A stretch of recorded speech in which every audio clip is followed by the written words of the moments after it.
Hello and welcome to the Sexually Satisfied Woman. I am your host, Eva Blake, and I am so thrilled to be with you again today. In this series, I'm talking to a variety of experts who are uniquely qualified to discuss some of the most common challenges that we women face in our sexuality. And over the course of this series, we're going to offer you some real practices and proven strategies to help you boost your confidence, ditch the shame, and create truly remarkable relationships and intimacy so that you can have the sexual satisfaction that you deserve. And today I'm thrilled to be joined by Liana Chaouli. She is the president and founder of Image Therapists International and a globally recognized thought leader, style sage, educator, and innovator.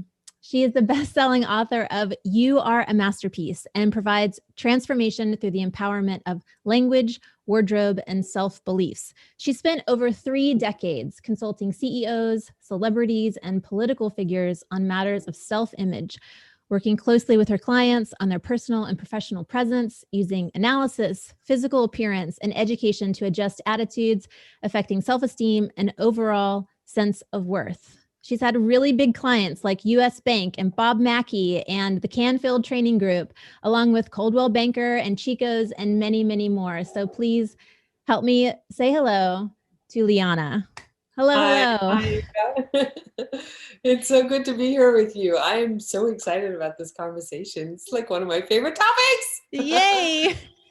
So let's just start with, you wrote a book called You Are a Masterpiece. So can you just tell us, what does that even mean? Well, I believe that we are all perfect, whole, and complete exactly the way we are. It doesn't matter what your size is, doesn't matter what your skin color is, doesn't matter your age. Nothing is impacting the fact and the foundation that you are a masterpiece. Source made you. The same source that made mountains and orchids and hummingbirds and the smell in a baby's neck, that same source made you. And an oak tree does not come and question itself, and neither does a hummingbird or a tiger. It's just us. We have these conversations going on. Oh, maybe my boobs, I don't know. But we are masterpieces exactly the way we are. We are a note. I always say we are a note, a perfect note in God's symphony. And us hiding hides the note. And when you hide a note, everyone who plays music knows this, the symphony of the world does not sound the same.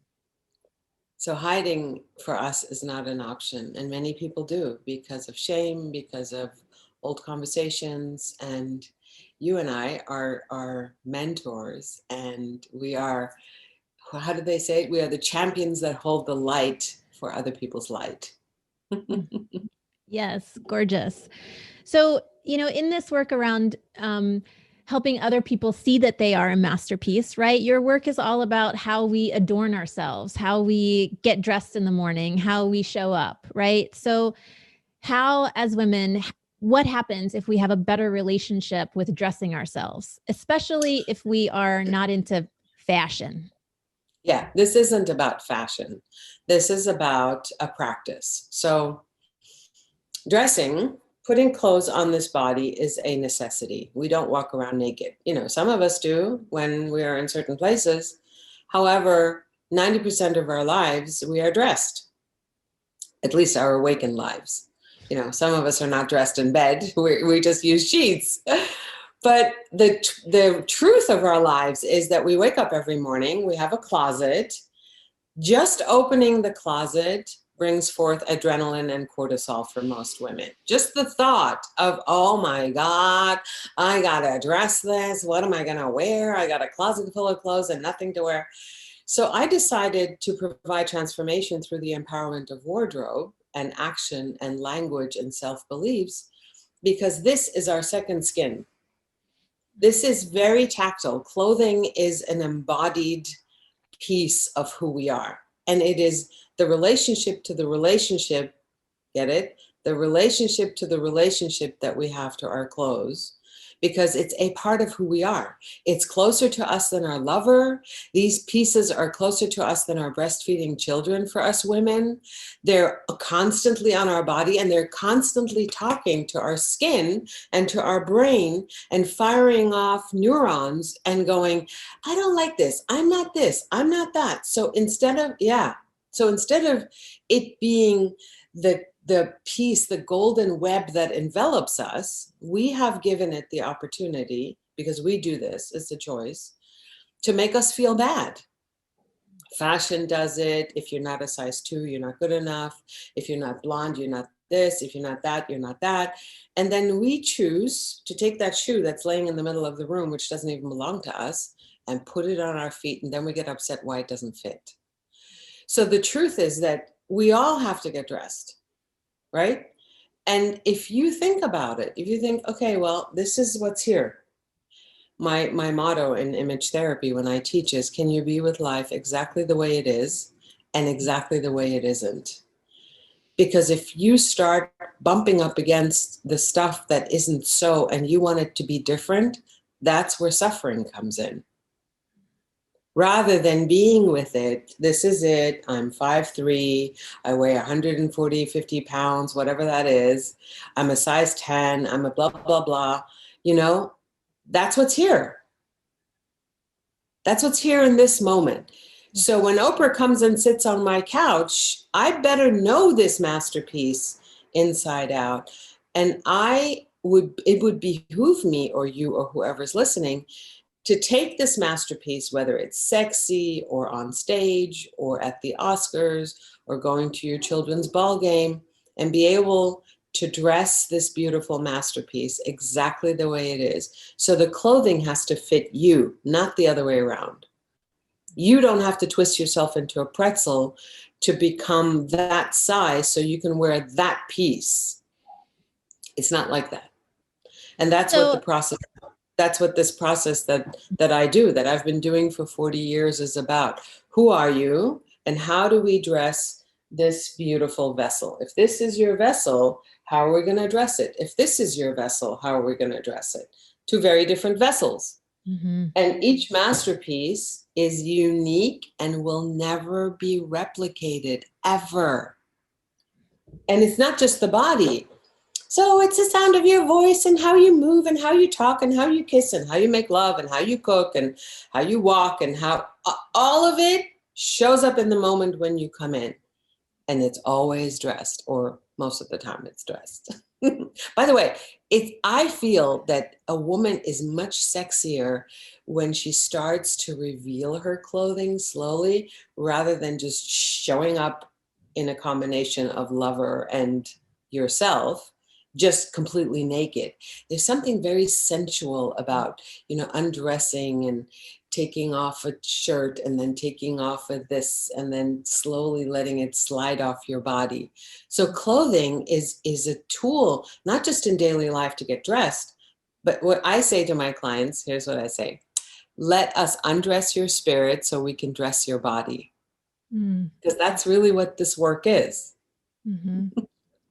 So, I thought when I first wanted to talk to you, I kid you not, I was like, what am I going to wear? It was one of the first, thoughts, right? But you did great. You did great, honey. Because we had a conversation years ago, right? And part of that conversation was you can't be wearing black all the time, right? Mm-hmm. It washes you out. And you weren't just talking to me, right? You're kind of talking out to all of us, right?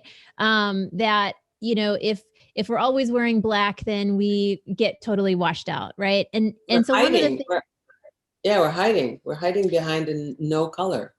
Right. And one of the things that, struck me that I've thought about, over the course of the many years since I first came into contact with you, was just my own internal struggle around, the experience that I have that you described a few moments ago, which is something like, I open the closet and I'm like, I have nothing to wear. And then my energy completely plummets. And there's some kind of spiral like, I'm not doing this right, or I just can't leave the house. I just have to not go to this event that I was planning to go to. Or I recognize how entrenched I am in my own pattern of choosing the same thing over and over and over again, right? And so I wonder, in your work, how do you address this, right? The plummet, but also the I'm in the same pattern. How do Right. you help women think about something different? Yeah, I love that question. So the pattern, first of all, to be able to recognize that pattern, Eva, is a very high level. Okay. There's a lot of people that come to, I'm in a room of 5,000 people and I'm speaking, or now it's all like this. Yeah. And there are so many women who sit and cry in the rooms and they go, where were you when I was 20, 30, 40? And these are 70, 80-year-old women. They say, why is this not taught in college or in school so we can have access to image therapy and access to our own greatness and our own bodies and honor them rather than pull them down and squish them? So this conversation where you go, well, I go into my closet.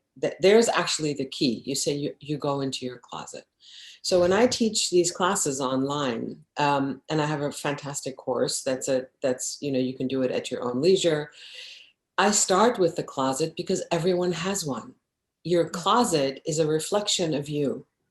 Your closet is a reflection of your history, of your high story, of what you've chosen. Why did you choose it? Were you getting divorced? Were you just getting into a relationship? Did you just have a baby? Every single thing that is in your closet reflects, to me, a story of your path. Most closets are not closets, they're orphanages. Most closets are not sacred style sanctuaries, like I call them. They're not sacred to begin with. They have old tennis shoes and dusty stuff and guitars and old typewriters. I mean, you name it, it's in that closet, and it's not even supposed to be there. And then people wear 20% of their clothes 80% of the time. So you are opening a can of worms that has not been delineated, has not been paid attention to, has not been filled with love and joy, because the gap is, well, I'm just buying stuff to put paint on the wall so that I can just like figure something out, right? Because people don't have a path, they don't have an education. Okay, I need to buy this and this and this because that looks good on my body. I bought it because it was on sale. I got it from my mother. I bought it at the thrift store because it was only $5. So now you have an orphanage, no blouse or shoe or match or nothing matches, okay? The family doesn't cohere. And all of them are in your closet, and you open your closet and they're all talking to you. They're talking at you. Hey, you bought me for $500 and my tag is still hanging on here. What the hell? Why don't you wear me? Then you try it on, then it doesn't fit. Then here's what you do. You take everything out, you try everything on, your closet is empty, you're naked, and your bed is piled high with 50,000 pieces of clothing, and you go, okay, now what do I do? That's how most people are. So the closet is the beginner. Then you can learn about your body. Then you can learn about your color. The thing is that you have to take the first step in learning, because once you do, that's where empowerment is. Empowerment doesn't happen when it's like what they say in AA. Insanity is like doing the same thing over and over again and expecting different results. And that's what most women do. Why? Because they're ashamed. Why are they ashamed? Because fashion puts so much weight on the way we're supposed to look. Yeah. The thing is, when you're supposed to look a certain way, you don't look happy. Your face doesn't look happy. It needs to be comfortable. It can't be a G-string because it's hiking up your butt. By the way, the only thing that's uncomfortable is a G-string. Everything else has a name. And when clients come to me, they go, well, that makes me feel so uncomfortable. I go, tell me what that is. What is it? Are you sad? Are you mad? Are you angry? Are you hurt? Do you feel unseen? So all of those feelings show up in the realm of our clothing. And it's a deep dive into the PhD in design of who you are. That's one of the reasons why you're so confronted with it. Yeah. So the first step, if you ask me, is get educated. Get educated on your masterpiece, the pieces that go on you, because you have an inner blueprint and you have an outer blueprint. And most people don't realize that when you don't put those in harmony like that, when the outer and the inner show up in harmony, then we show up frantic, not put together, lack of love for ourselves, lack of beauty. You know, you don't walk past a window and go, damn, that I'm hot, you know? And that's what I want for all women. Me too. Me too. Yeah. I have had those moments, right? By walking by the window or out in public even, and just being like, yes, today I did it well. I nailed it. I nailed it today. Yeah. Absolutely. But that's, that's a small fraction. But what, Eva, what if every woman who's watching this knows that she can have that every single time she gets dressed? Can you imagine that? Right now, you have 3 pieces in your closet that are your go-to pieces, and you go, okay, this is my safe piece. This is my safe piece. And I go, well, my 5 closets are my safe pieces. I want you, every single piece that's in your closet, earring, bra, underwear, shoes, everything, to make you look beautiful. And it starts making you look beautiful when it feels good. Mm-hmm. Dressing is an embodied action. It's not what it looks like in the mirror. First and foremost, you slide that cashmere sweater and that just, like that. And when that happens, then the whole world goes, damn, I want what she's eating. I want what she's wearing. I want what she's smoking. What is she smoking? Yeah. You know? And that doesn't matter whether you're 2 or 22. It's like I've dressed women who are size 28. And the minute they felt good, the minute it landed for them, their faces were beaming and you couldn't stop the guys from attacking them. Yeah. And what a relief. I mean, just even imagining what if all of us had that sensation every single time. Like I can just feel a relief inside of me. Like, wow, we could just show up so unencumbered, so free, so full of possibility to each other in any given moment, right? We could feel so like we would have so much belief in ourselves. Yes. Right? Yeah. So my 3 top values in life and where I and how I make my choices, not decisions, but choices, is joy, abundance, and ease. And that's how I create my business. That's how I create my courses. I want you to have joy. I want you to have abundance, and I want you to do it all in an ocean of ease. Now, in order to get there, it takes some work because there's been layers and layers and layers of years of negativity, of old belief system, of crud in your brain, of crud in your body. So we shift a lot of that. I just am the conduit. You're the one who shifts it. Mm-hmm. See, you did it. Look, that 1 or 2 or 5 conversations that you and I had maybe, 10 years ago, it landed. And I'm so delighted to see that it stuck with you. You know what I mean? It's like there are people, I have a client, I was teaching on Jack Canfield's stage for many years. And there are people in his rooms, and now I come across them, or I run across them at an event. And there are people who just say, Liana, I spent a day with you and you changed my life. Everything you taught me is still in my heart and in my brain. Every time I open my closet, you're sitting right there on my shoulder. Because it's a learnable skill, Eva. And most women, girls, don't think that they can learn it. They have it like, oh, I didn't get the girl gene. Oh, no, I can't do that. My mother didn't teach me about fashion and I didn't know about fit. And I say, look, all of that is in this course. You start with your closet. You go to color. I teach you about how to find color. Then what is your body doing? What shape is it? Then the most important thing, and another module, number 4, is how do you fit clothes?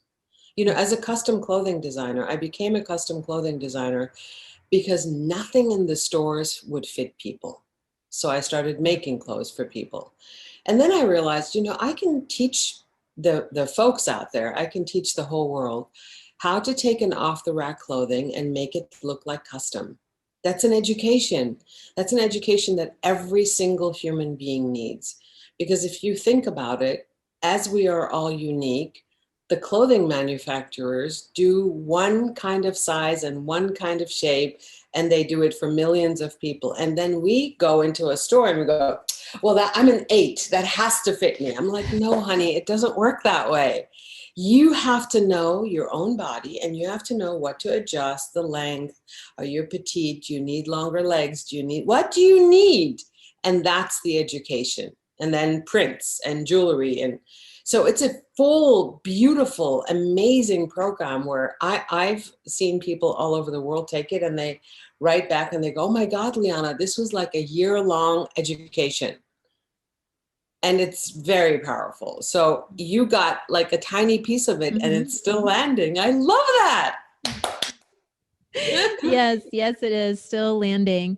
So I want to ask you about the idea of dressing sexy, right? Because there are, you're talking about, we have to unlearn so much. We are bombarded every single day with so many images, and especially on social media and things like influencers on Instagram, and there's just so many ways that we are being taught how to dress or how to show up, and we're being presented with images of what the ideal beauty standard is, right? And you've mentioned this already, like thin and white and young and sometimes barely clothed, which is what equals the sexy, dressing sexy. So I'm curious what your perspective is on this, dressing sexy, but also like, how can we think about dressing sexy as empowering and expansive rather than feeling confining and tight? Yeah. So sexy, let's start with what sexy is. Okay. Please. Sexy is I'm going to tell you 2 stories. So sexy is a state of mind. Sexy is a way that a woman feels about herself. The most sexy thing about a woman is confidence, self-confidence.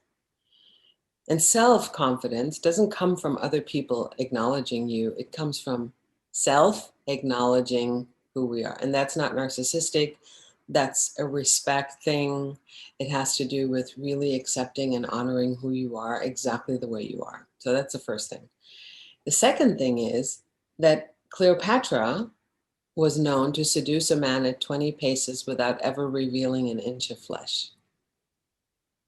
She oozed sensuality. She oozed sex. She used her mind and her charm and her wisdom. And it wasn't about what she was wearing or not wearing. Marilyn Monroe walked down Fifth Avenue with a friend of hers, and no one recognized her. And her friend says, Norma Jean, they don't recognize you. And she said, oh, you want me to be Marilyn? So the minute she changed her mind, nothing changed, the clothes didn't change, nothing happened. She said, oh, you want me to be Marilyn? She shifted her mindset, and within 3 minutes, there were like thousands of people around them because they recognized her.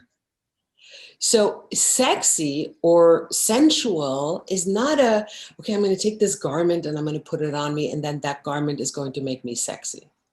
It's the other way around. It's the same with other pieces of clothing. It's like when you know who you be and how you show up in the world and what you love and how you touch yourself and how you really encompass every piece around you, then I can take a bed sheet and make you sexy. Because I'm not doing it as your image therapist. You're doing it. I can put leaves of a rose on you, right? I can cover your whole body in petals, and it can be completely covered in petals, and you could still look really sexy. I can take a tiny little towel and drape it all over you, or I can take a fur coat and drape you, and that could be sexy. So sexiness is not a quality of the garment, just like that. This is why I called it image therapy, Eva. And this is it's hard for people to wrap their minds around because they don't get that the internal structure has to be addressed before the external gets addressed. Like I can take a $5,000 Armani suit and put it on someone who's like this, watch. Yeah. Like, it doesn't matter. It's the internal that gives life and gives essence and sparkle to everything that's on the outside. So when I say to people, image therapy is a process where you go inward and then you go outward. Yes, you can use lace, but you can put a lace and sexy and gorgeous piece on a woman, or you can put a gorgeous gown on a woman. And you see it often at the Oscars. They walk down the red carpet and there's no life to them. They should look sexy, but they don't. Mm-hmm. Okay? And the visual of some of these influencers may be that your brain says, oh, naked, sexy. But if you take another good look, it's hollow. The inside is hollow. There's no invitation. There's no calm, you know? It's not there. It's just a mask of, okay, here I am, sexy. Yeah. Like, a lot of beautiful women may be beautiful, but they're not sensual. Mm-hmm. You know, like a piece of marble is beautiful, but it's cold. Mm-hmm. See what I'm saying? It's not alive. So sexy for me means acceptance, aliveness, you know, harmony, inner and outer harmony. And this is such an education for a lot of women that come and work with me, because they go, I never thought of it that way. I always thought of it out there, but it's not out there. It's in here. Yeah. You know, what you're saying is making me think of two things in particular. One is about, you know, for those of us who, this is not me, but for a lot of women who work in places where the rules are, the culture is, do not be sensual, right? Especially like in a corporate environment. Mm-hmm. And so there is a lot of attention on shutting things down, right? Yes. Or for, you know, for folks who don't want attention, right? Or Yes. who have had traumatic experiences and don't Yes. like attention, right? I mean, Yes. I even remember from, you know, several years ago when I even talked about this with my therapist. Like, I don't like receiving certain kinds of attention just when I'm walking down the street. So it feels really edgy to like amplify, right? And turn the color up, right? Yes. Even though like I want to, because when I'm like this, wow, feels so much better, but I Yes. really can't deal with this thing that is happening outside of me, Okay. right? So that's a very, very good question. So let me tell you how this work started, Eva. You know, I was really aware that people had two engines going on the inside. One, they wanted to be special and seen, Yeah. because all we want as humanity is we want to be gotten and we want to be seen. Yeah. And then shift hits the fan and stuff happens and people get raped and blah, blah, blah, and da, da, da. Yeah, so that's all in my world, not to diminish it. And I have been raped. Not to diminish that, but that's a story that comes from the past. And you're in this moment now. And the rape and the hurt is all in the past. But we allow the past to come into this moment, and then it screws up our future because we create this moment from a broken past. But the broken past isn't here. Is it here under my shirt? Is it in my ear? Is it under my computer? It's in my mind. And the thing is that there's no agency in keeping that story going and fueling my today actions. But most people live their lives from that place, which is a very foundational victim conversation, but we're not going to go there right now, because you can just let that go. Like, I could let these glasses go. And people go, no, I can't, because the identification through that hurt is more empowering than letting it go. It's like a trapeze. Like when you're on a trapeze and you want to get to another place, there is a point at which you have to let go of both sides and you're in midair. Right. And that is so scary to people that they would rather take the devil they know, which is the past and the hurt than the devil they don't know. which is all about stepping into the unknown. And that's a huge part of my work, is to give women access to that pain, meaning to actually really, really be with it, mourn it. Because once you be with it and you face it, then it doesn't have you. But what you haven't faced will always have you. It'll always hook you. Mm-hmm. So that's a great question. The second thing is that when we don't do the inner work, when we don't do all of the stuff that's needed in order to let go, and it's not so much that it's a lot, it's just deep. Yeah. It's not a lot, but it's deep. You know, I would rather people sit on my couch for a year rather than 10 years in therapy. By the way, there's a really great story, and this might be a really great place to tell this story. I had a woman who was about 100 pounds overweight. Her hair was purple, even though she didn't need to dye it. And I saw that it was dyed, and she's like, "Purple, you like it? It's eggplant." And I'm like, "Oh my God, why are you dyeing your hair? You don't have silver." And she says, "How do you know that?" And I said, "Because I can see by the color of your skin that you don't have silver hair." And I said, "Let your hair grow out and I'll work with you." She said, "Nope, I'm never going to do that. I've been dyeing my hair since I was 12. I'm never going to grow my hair out. I hate my hair." So when someone comes to me and says they hate anything on their body, big flag. So she comes, we work together. She has a nervous breakdown on my floor. And I really want you to hear this, that trauma sits in the muscle. It sits in the body until it gets recognized. I dressed her in brown and she had a nervous breakdown and she kept banging on the floor and screaming, "I hate it. It's the color of shit." And then it came out as she's in my arms. She says, "It's the color of the carpet my father raped me on."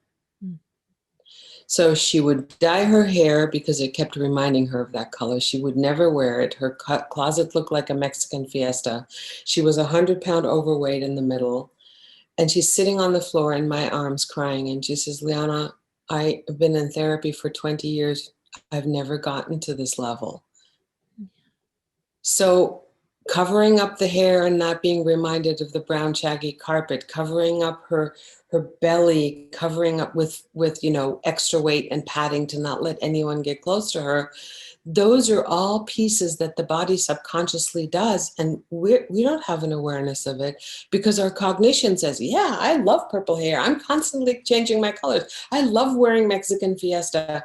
And she didn't want anyone to see her, and the way she was hiding was under these bright, crazy colors, under these dresses where the dress showed up before she did.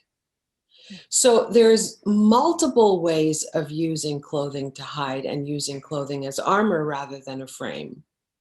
And all of that work is on the inside. About a year later, she lost 100 pounds. She was in a relationship. She stopped dyeing her hair. She had chocolate brown hair. And then come to think of it, we do it right in our environment. She showed me pictures of her home, and it was all brown and copper and all these beautiful, gorgeous, caramel colors, which are the colors that she should have been wearing rather than red, blue, green, yellow, brights. So it's amazing how this work has evolved and uncovered pain for women over the last 40 years. It's just been, I'm so delighted and so honored and so proud to constantly be seeing how it empowers women. And it's a learning. You want to learn it. You want to learn it for your own empowerment. I don't want anyone to get, addicted or say this is a guru. I say, look, there's a program. You can learn it. Go out and do it. Yeah. I as you were telling that story, I was feeling into the shirt that I'm wearing now, and just, thinking about, as a sexological body worker, I know that there's so much that we hold in our flesh, in the tissue, in the mucous membranes, in the muscles, right? There's so much, and that when we work with the body, we're able to release so much. And so I was just reflecting on, what does it actually feel like to be in this garment? Like right. Like actually spending just a moment to breathe into, like, what does the material feel like? And how does it actually feel different than all the different kinds of cottons that I was wearing, yesterday or even this morning. And Yeah. just thinking about, moments when I have put something on and looked in the mirror and just like been floored, right? Like had this like slap in the face kind of moment where something happened, right? And where that might not have happened if I hadn't actually, put my body into something different. Yeah, I love that, Eva. I always say, put the garment on, and then can you feel the insides of your eyelids? And they go, what? There's no mirror in the room. I said, can you just feel the insides of your eyelids? They go, why are you asking me that? I said, just tell me if you can feel the inside. Right. Yes, I can feel the insides of my eyelids. I say, okay, good. Now, can you feel the blouse hugging the back of your neck? Now, can you feel your armpits? Can you feel your elbow? What's this flirtatiousness that's happening with your cuff? And what's your waistline doing? And it's like the fact that we as women have not spent time actually feeling our way into our closet is sad. It is so sad, Eva. And it's one of the first things that I teach women to do. I said, look, there's no mirror here. And there's no mirror. Jack Canfield kept saying, why is there no mirror on the stage? I said, because the audience is the mirror. You will put something on and people will go, oh my God, that's amazing. But before they see it, you want to see it from the insides of your eyelids. You want to feel it. Okay. This conversation that I have about G-strings is pertinent to this because, the cervix and the yoni there are so many, when you do a yoni massage, and I don't know if your clients are listening and watching and know this, but just this little tiny opening for us women because we are receiving vessels. We are receiving vessels. We receive. That tiny opening tells all the story of our whole life. And when we don't feel it, when we don't have the emotions that go with it, emotion, energy and motion, then it'll always be stuck in our bodies. Mm-hmm. So sensuality and sexuality and the act of touching is one of the most important pieces because this is constantly touching us. Mm-hmm. So if we don't have nomenclature, which is my latest beautiful class is called it's all about emotion. It's emotion and the eloquence of emotion. So emotional eloquence is not something that we teach. There's nowhere in the world where women or men get set down and say, there are about 300 emotions. Now, here's a list. How do you feel? They have maybe 10, right? 10 emotions that they have access to. And behind every emotion, there's another one. So all of that is being like held in every muscle, in your nipples. It's being held in your cheeks and your neck. How did he touch you? You can have a smell and be reminded of something. Like you can go in your closet. Many years I did a closet cleanse challenge, and there was a woman who was unable to clean out her stuff because her husband had died and the stuff was still hanging in there. Mm-hmm. And she came on and she said, every Sunday I go in his closet and I just lock myself in there and I smell, and his smell is still on the clothes. So we get dressed with all our senses, and we don't have an awareness of it. The language of the fear, the feeling of the fear, the embodiment of the joy, it's all right here. So unveiling that and releasing it and being with it is where we get rid of the armor and we can actually go out into the world and shine and sparkle.